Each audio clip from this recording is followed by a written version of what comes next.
Kenapa sih milenial itu harus punya rumah sendiri nih teman-teman? Oke, menurut gua hidup itu adalah pengulangan teman-teman.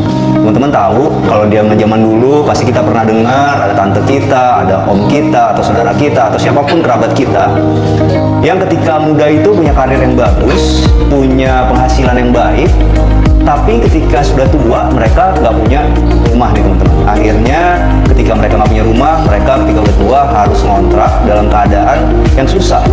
Bahkan setelah itu mereka harus membebani anak-anaknya untuk membiayai hidup mereka nih. Karena salah satu pengeluaran yang terbesar itu adalah dengan mengeluarkan biaya kontrak rumah nih teman-teman. Akhirnya terjadilah yang disebut apa?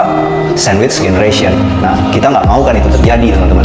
Nah, teman-teman tahu nggak? Ternyata di Indonesia itu menurut riset, kaum milenial itu yang bisa punya rumah sendiri tanpa bantuan siapapun itu cuma ada 13% teman-teman.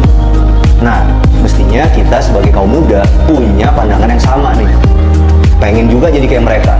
Pengen juga jadi si 13% itu yang bisa punya rumah sendiri tanpa bantuan orang lain. Pola pikir ini yang mesti kita bilang pola pikir yang keren. Kita mau jadi keren kayak mereka. Itulah teman-teman, makanya kita sebagai kaum milenial harus berusaha punya rumah sendiri.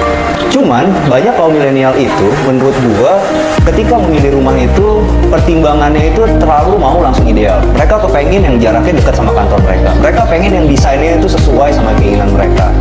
Mereka kepengen luasannya juga sesuai sama mereka. Mereka nggak mau misalnya rumahnya tanahnya kecil habis itu bangunannya mau bentuknya kurang modern nih gitu, atau gue maunya bangunannya yang baru sama sekali gitu. Atau bahkan kalau lokasi agak jauh di pinggir kota, mereka akan berpikir enggak mendingan gue ngekos aja atau gue ngontrak aja gitu. Nah, teman-teman tentu tahu kalau ketika kita mau mengambil satu properti itu kita perlu yang namanya satu pengorbanan teman-teman.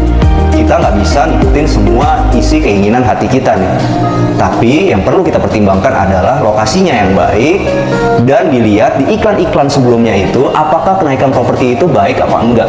Karena yang namanya pertama itu nggak akan pernah ideal teman-teman. Dan satu yang harus kita percaya, mimpi itu adalah dibangun. Jadi ketika kita sekarang bermimpi akan sesuatu nih teman-teman, kita mulai dari yang kecil-kecil dulu. Ketika kita sudah lewatin yang kecil satu, kita akan sampai ke rasa percaya diri yang lebih besar. Begitu sudah sampai yang kesini lagi, percaya diri kita lebih besar, dan sampailah kita akhirnya kemana? Ke rumah yang ideal yang kita mau. Kenapa gue selalu nyaranin kita beli rumah dari yang kecil-kecil dulu, yang kita mampu dulu, atau bahkan kalau emang belum mampu beli rumah, beli apartemen yang lokasinya bagus. Karena harga properti itu gak akan bisa dikejar sama uang.